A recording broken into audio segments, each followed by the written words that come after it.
Hello, my craft friends. Chris Posey here, independent Stampin' Up! Demonstrator from Central Illinois. All my contact information is here. Today I'm going to share a card created with the Velvet Meadow suite. I'm going to add the Velvet Meadow papers. I'm going to use the Flowering Meadow stamps, as well as the Prayers and Promises stamps. And I'm going to bring in some Peaceful Pine and some cloud cover ink. So I'm just going to kind of mess around with that, and I'm going to bring in some cloud cover ribbon, which is on the last chance list. But I really wanted to play with the cloud cover ribbon. So here we go. So I have chosen to use the Flowering Meadow stamp set. I'm pretty much just going to use the flower and the stems from this stamp set. And then I decided I was going to make a sympathy card. I don't need a sympathy card, which is the best time for me to make one. I have a really hard time making sympathy cards when I don't, or when I do actually need them. So I like to make a few up ahead of time. And I just really thought that this paper from the Velvet Meadow suite would be perfect for it. You can see it's very serene, very calm. It's got that cloud cover background, a little bit of the Peaceful Pine and the white flocking. You cannot hold and play with this paper without actually wanting to touch it and feel it. So it's got a great background page as well, but I really wanted to just bring out the Peaceful Pine and the cloud cover. So I've not really done a lot of blues and greens together, but I think this is going to come out really pretty. I'm kind of creating on the fly. I have a plan and I have some pieces cut, but I actually haven't put it together to see how it's going to work out. So let's get started. So the first thing I did is I'm starting with a standard gatefold card. It is 5.5 by 8.5, and you score at 2 1/8 from each end. I find it's just easier than trying to measure over. I score here at 2 1/8 on my trimmer. I turn my paper and I score again at 2 1/8, and so that allows your card then to fold flat like this, and so it'll open like this. And then what I've done is I have cut 2 strips of the floral DSP, and I did choose to cut them to 1 7/8 by 5.5. So I wanted a little bit of a border, but I wanted them to cover the entire strips of my paper. So those are going to go on the front, and I'm just going to go ahead and glue those down now. My seal is almost gone, so hopefully I have enough to get through this card. Just kind of trying to make sure I have a little bit of thing, make sure I have the leaves somewhat going in the correct direction. It is very hard to tell with this paper. And then I'm going to go ahead and turn this, and I'm just button it right up against the edge. And there we have the whole front of the card is done. Very simple.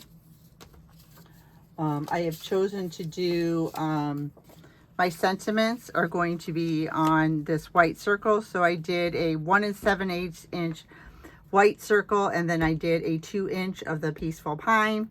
I'm going to go ahead and stamp the So Sorry for Your Loss from the Prayers and Promises in Peaceful Pine on the inside of that circle. New magnetic pads. I always warn everybody, especially if you're used to really having to fight with your ink pads to get them open, that these open very simple and very easily. So don't apply too much pressure and drop your ink pad on your project. Ask me how I know. So I'm just going to go ahead and stamp my sentiment. Very simple. I'm going to glue that on there. Just a very small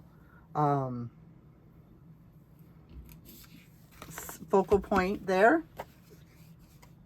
So I'm going to go ahead and glue this down. Except that's not what I wanted to do. I put it on the wrong side. So I'm just going to go ahead and line these up. That way I'll have that all set to go when it's time. So there's the front of my card. For the inside of my card, I do have a layer of white cardstock. It is 4 by 5 1/4. And that is just going to go on the inside of my card. So just slightly, you can cut them smaller if you like. It's whatever size you put inside your card. And for that, I am going to stamp the as you grieve, may your memories comfort you, your faith strengthen you, and may hope heal your heart. I'm going to stamp that in the Peaceful Pine as well. So I'm just kind of inking up my stamp here.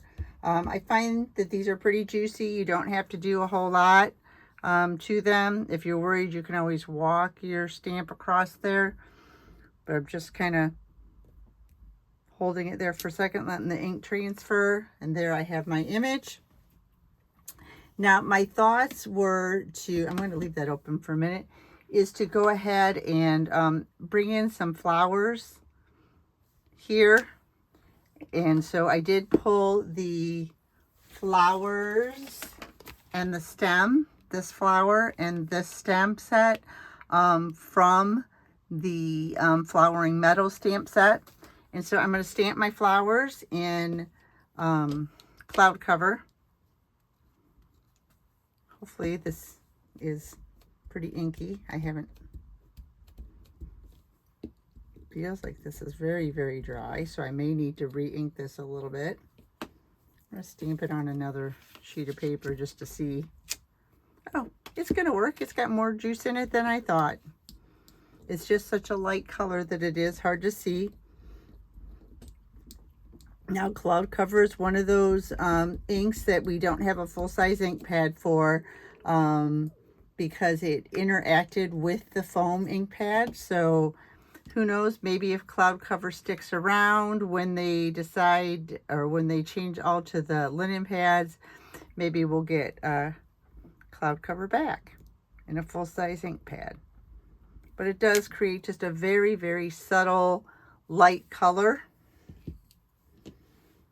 And then I'm going to go ahead and pull out a scrap sheet of paper just to put underneath, because I'm going to be stamping off the edge. So now I've got the stems. I'm going to ink up the stems. And these have a really cool feature in the fact that there, you can see there is a space in between the inking. And that is to basically take place of this flower that overlaps. You'll see once I stamp it. And I just kind of stamped it off the edge there, but you can see it actually then doesn't go into the flower. It actually looks like it's behind the flower. So that is the center or the inside of my card, and that's all I'm going to do. So I'm going to go ahead and ink this down. Or, yeah, glue this down, not ink it down. And put it like right in the center of the two folds. So that is the inside of my card. Now the only thing I need to do is to add my sentiment. And then what I was going to do is I'm going to actually tie a bow on here. And I'm going to wrap my ribbon around. So before I do this, I'm going to just try and make sure that I've got enough to tie a bow. I'm not really good about measuring, but you can come up and then just tie your bow into whatever size. And I usually give myself, so that's a really not a great bow, but I'm not leaving it. So I'm going to give myself plenty of extra room here and just cut that off. And then now what I'm going to do is kind of try and shore it up. Make sure it's about even so that I have enough room to tie my bow. And you can see I'm just kind of pulling it off to the side. I am going to take a glue dot or two and just adhere it onto my card so that my ribbon will have a place to stick, so that when whoever gets it unties it, the ribbon doesn't get lost, but it stays put. So I'm going to go ahead and just pull this across there, and now that piece of ribbon is completely stuck there and it's not going to be a problem. So I'm going to go ahead and do that. I will flip it over when I'm done, and I'll put some on the back as well. But now what I'm going to do is go ahead and put this over the top of it. But I'm only going to put those dimensionals on this side of my card because I only want it on one side. Because if you put it on both sides, your card will be permanently sealed. So you're only putting it down on one side. So you have that. And then I can come up here and I can actually tie my ribbon into a bow.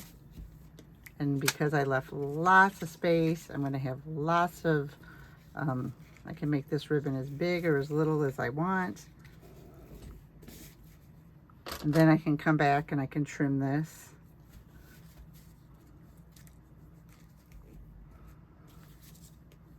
Probably should have scored a little bit better. And don't do what I did and just cut your finger, because I did that earlier today on my thumb and now I'm trying to do it again here. I am going to flip my card over then and put a couple little glue dots underneath the ribbon just to kind of hold it in place. This is where if you're maybe not as tight on your bow as you want to, you can cinch it up.